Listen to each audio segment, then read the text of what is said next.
Social and trade union movements in Bolivia continue mobilizations as part of an indefinite general strike following the postponement of elections. In Trinidad and Tobago, the opposition United National Congress Party has called for a recount of votes in 5 electoral districts. Nigerian authorities have extended a state of emergency to 2 additional prefectures following an attack on a group of French aid workers on Sunday.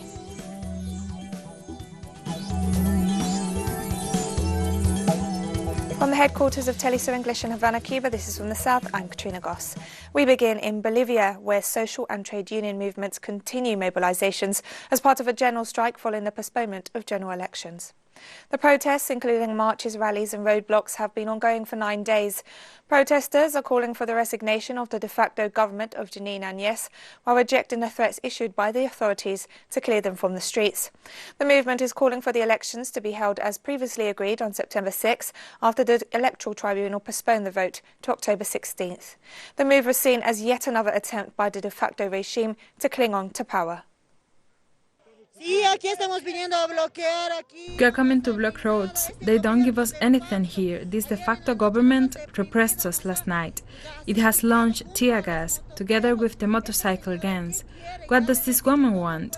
We have already told her, the entire Bolivian people, to leave, to step down. She doesn't resign, but has bought tear gas, but nothing to economize Bolivia. She just wants to steal our lithium. There is no longer any gas. What will become of us? If she had even a little shame, she would step down. She makes Bolivia look bad. We don't want her. We want to denounce from El Alto to the whole world that they are starving us to death, that the government minister threatened us with enough bullets for 6 months.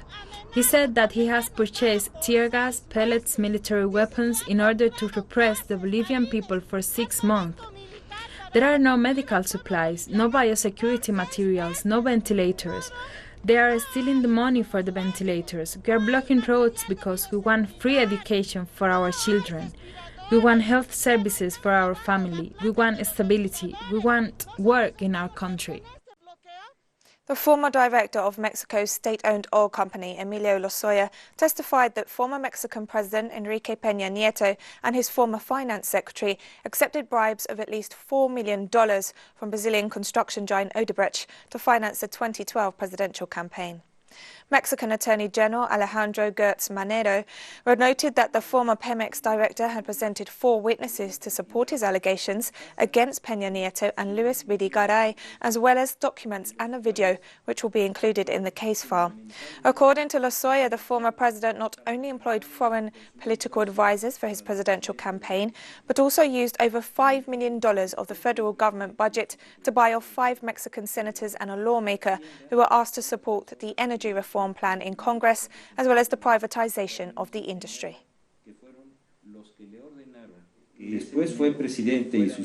And the man who was later president and his finance secretary are the people that this individual, who is filing the complaint, points to as those who ordered that this money be delivered to several foreign electoral advisors who collaborated with and worked in the campaign of these 2 individuals. Colombia's National Electoral Council has launched an official investigation into the funding of President Ivan Duque's 2018 presidential campaign. The preliminary investigation will also look into President Duque's campaign manager, Luis Guillermo Echeverría Vélez, and the Democratic Center Party. The move comes after several complaints regarding violations of electoral campaign fund regulations, including those revealed in the ongoing case against former President Alvaro Uribe. The council is investigating accusations that Venezuelan businessman Osvaldo Cisneros gave $300,000 in financial support to Duque's campaign, as well as accusations of vote buying. Electoral law prohibits foreign donations to campaigns. The Democratic Center will be required to submit accounts from the Duque campaign to the investigating commission so it can determine the origin and amount of financial contributions. And analysts have warned that Colombian President Ivan Duque's position on the case against Senator and former President Alvaro Uribe has overstepped the limits of his executive powers. Our correspondent Hernan Tabar has the story. The Supreme Court order of putting Uribe under house arrest has sparked criticism from the executive and deepens the polarization of the already divided Colombian society. I am calling for a great national reflection. What am I asking for? Let's forget about this specific case. Let's talk about the citizens' rights to the presumption of innocence. And this presumption of innocence should guarantee the right to defend himself while being free. I have always believed this. Political activists consider Duque's position is not part of his role. They believe that it becomes a pressure on the judges of the Supreme Court of Justice, and they will take legal actions ahead of any potential bias on this case. President Duque has been making statements that limit the judiciary independence. He instructs the court on how it should act, what should be the purpose of its actions, and that interference, because it is indeed an interference, of the independence of the powers of the judiciary violates the balance among the public powers. We believe this should have an international scope, so that the world knows that a violation of a fundamental principle of the rule of law is happening in Colombia. That is why we are considering what will be the international organization that we will involve in this matter in the following days. Analysts point out that the executive and the official Democratic Center Party's stance seeks to impose a media and political narrative in which Uribe is seen as an alleged victim. Convertir la decisión de la Corte en un linchamiento mediático. Turning the court's decision into a media campaign about the scope of its decisions may take into account a comprehensive research process, and in which there is no evidence of any lack of impartiality, constitutes an inadmissible aggression to the rule of law. Inadmisible en un Estado de Derecho. What they are trying to do is to impose an agenda in which Uribe is a victim of political persecution. They want to question the judiciary branch, the standing of the court, because they know, they are aware of the fact that they will accomplish nothing if they do follow the rule of law, and that is why they are betting all to the political side of this case. In this context, the defense of Senator Uribe has requested to know more of the case file, although analysts claim that this is not possible because what they want is to contaminate the action of the judges with undue pressures or with undue procedures outside the Constitution.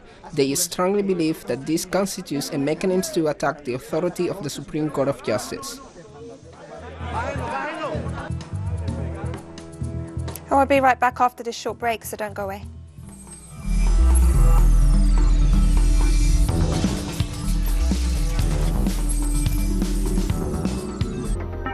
Party has called for a recount of votes in 5 electoral districts, questioning any official preliminary statement of results from the Elections and Boundary Commission. The party leadership announced that the Commission is facilitating the recounts in the disputed electoral districts. The ruling People's National Movement, led by Prime Minister Keith Rowley, declared itself the winner of the general elections following the preliminary results issued by the electoral body.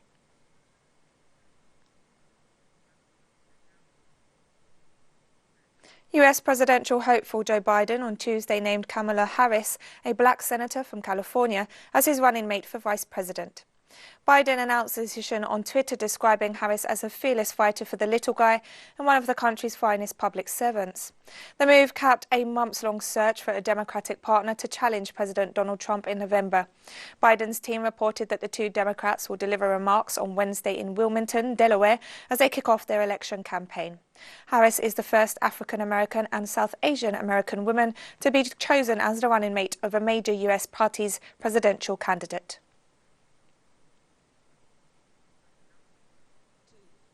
And following the announcement of her selection, Senator Kamala Harris tweeted that she was honoured to join Biden as the Democratic Party's nominee for vice president, adding she would do what it takes to secure a victory. Harris, aged 55, was elected to the Senate in 2016 after serving as California's Attorney General. She had hoped to stand against Biden for the Democratic presidential nomination, but withdrew from the race before voting began as she struggled to raise the money for her campaign.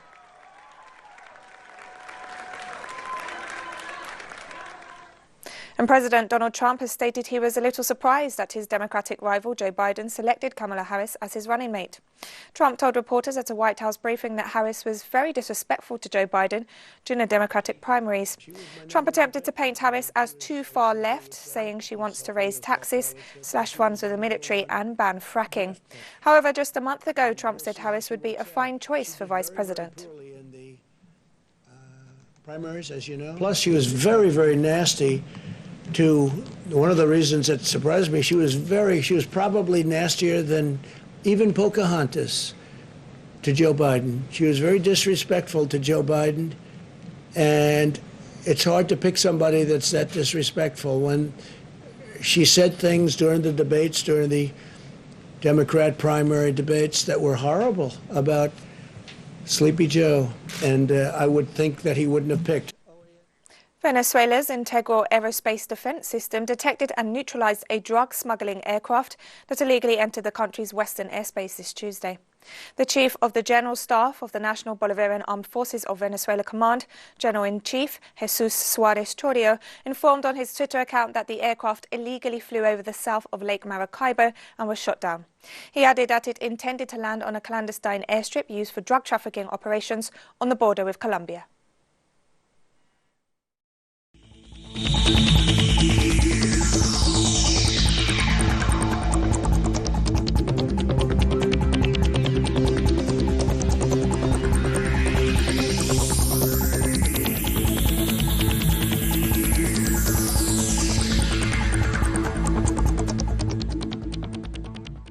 Venezuelan Vice President for Communications Jorge Rodriguez offered an update on COVID-19 cases this Tuesday.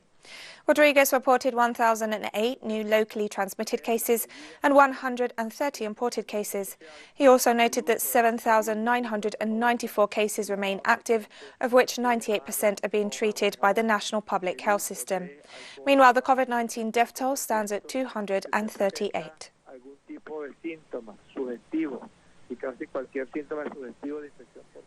Authorities in New Zealand have reinforced COVID-19 restrictions in the northern city of Auckland, while moving the rest of the country to alert level 2 after 4 new coronavirus cases from an unknown source were reported on Tuesday. The fact that we have some contact with the family that have been identified as having COVID, having travelled to another region, reinforces why the whole country has moved to alert level 2, and that is that, of course, everyone across the country outside of Auckland, we're asking for social distancing, we're asking for those limits on mass gatherings again.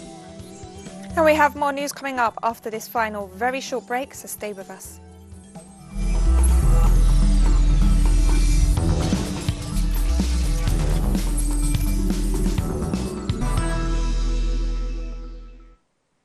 Welcome back to From the South. Nigerian authorities extended a state of emergency in the Tillaberi region to 2 additional prefectures following an attack on a group of French aid workers on Sunday. The decision was adopted by the National Security Council, which previously declared the state of emergency in western and northern parts of the region. Emergency measures will now apply to the prefectures of Kolo, where the attack occurred, and Baliyara, while security forces are authorized to conduct additional anti-terrorism operations. Terrorist groups such as Nusrat al-Islam, the Islamic State in the Greater Sahara, and Ansar al-Islam have increased their operations in Niger's Tillaberi region, while expanding across the borders with Mali and Burkina Faso. And French President Emmanuel Macron announced his decision to reinforce security measures for French nationals in the Sahel region on Twitter this Tuesday, following the deadly attack in Niger. Macron stressed that efforts would continue to eradicate terrorist groups operating in the area, with increased support from France's partners. Nigerian authorities confirmed 423 new COVID-19 cases on Tuesday, bringing the total number to over 47,000. The Nigeria Center for Disease Control reported that the new cases were spread across 21 states and the Federal Capital Territory of Abuja. Meanwhile, more than 33,000 patients have recovered from the virus, while 956 people have lost their lives to COVID-19. Nigeria's largest city, Lagos, continues to be the epicenter of the outbreak, reporting 117 of the new cases. Congolese authorities have announced the reopening of air borders starting August 24th as the country seeks to recover from the economic impact of the coronavirus pandemic. The announcement was made by the National Coordination Board on COVID-19 pandemic response. Meanwhile, Congolese authorities have gradually lifted restrictions, including the reopening of shops, banks, restaurants, bars, schools and universities. Health authorities have reported over 3,700 COVID-19 cases and a death toll of 60. Opposition figures in the Ivory Coast continue to protest President Alassane Ouattara's decision to stand for re-election in October. It is worth recalling that the candidacy of Mr. Alassane Ouattara is unconstitutional. As we all know, moreover, his candidacy violates the Ivorian constitution, at least in spirit, as formulated by the authors of that text. The candidacy of Mr. Alassane Ouattara is not admissible. That's what it should be and nothing else. A head of a state cannot say something and then retract it, especially in front of the nation. In the wake of the consolidation of peace in this nation that has suffered too much and no longer wants to suffer, Mahir released the military and civilian prisoners of the post-electoral crisis.